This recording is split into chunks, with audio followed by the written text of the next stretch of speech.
পাঁচটি অভ্যাস যে ব্যক্তির মধ্যে আছে ওই ব্যক্তি নির্ভেজাল মুনাফিক, নাউজুবিল্লাহ। আর মুনাফিক যারা হবে তাদের ঠিকানা জাহান্নাম। আসুন প্রিয় দিনী ভাই ও বোনেরা, আমরা সেই পাঁচটি অভ্যাস কি কি জেনে নেই। যার মধ্যে আছে সে নির্ভেজাল মুনাফিক হবে।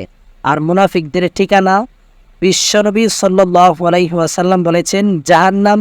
আল্লাহ তাআলা পবিত্র কুরআনুল কারীমের সূরাতুল মুনাফিকুনের প্রথম নম্বর আয়াতের শেষাংশে এই কথা বলেন যে মুনাফিক হবে যারা জাহান্নামে যাবে তারা।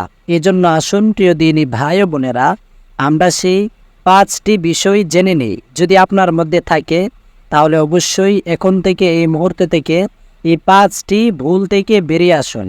নাম্বার 1, যারা কথায় কথায় মিথ্যা কথা বলে ওই ব্যক্তি মুনাফিক। এমনকি যে মিথ্যার সাক্ষ্য দেয় সেও মুনাফিক হয়ে যায়, নাউজুবিল্লাহ। নাম্বার 2, যারা আমানতের খিয়ানত করে তারাও মুনাফিক হয়ে যায়। আমানতের খিয়ানত বলতে বোঝানো হয়েছে একজন মুসলমান ভাই যদি অপর মুসলমান ভাইয়ের কাছে টাকা পয়সা, ধন সম্পদ ইত্যাদি দুনিয়ার কোনো জিনিস বস্তু রাখে, তাহলে সে তাকে না জানিয়ে খরচ করে ফেলে, এটাকে বলে আমানতের খিয়ানত।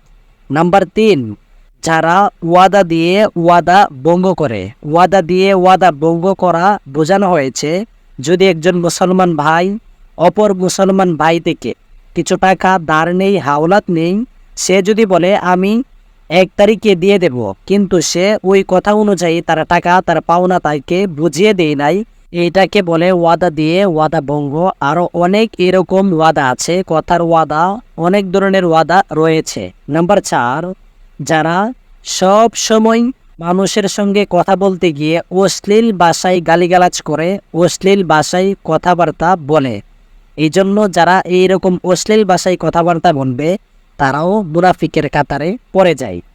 নাম্বার 5, যারা মানুষের গীবত করে। একজন মুসলমান ভাই অপর মুসলমান ভাইয়ের গীবত করে, কিংবা একজন মুসলমান বোন অপর মুসলমান বোনের গীবত যারা করে তারাও মুনাফিক হয়ে যায়, নাউজুবিল্লাহ।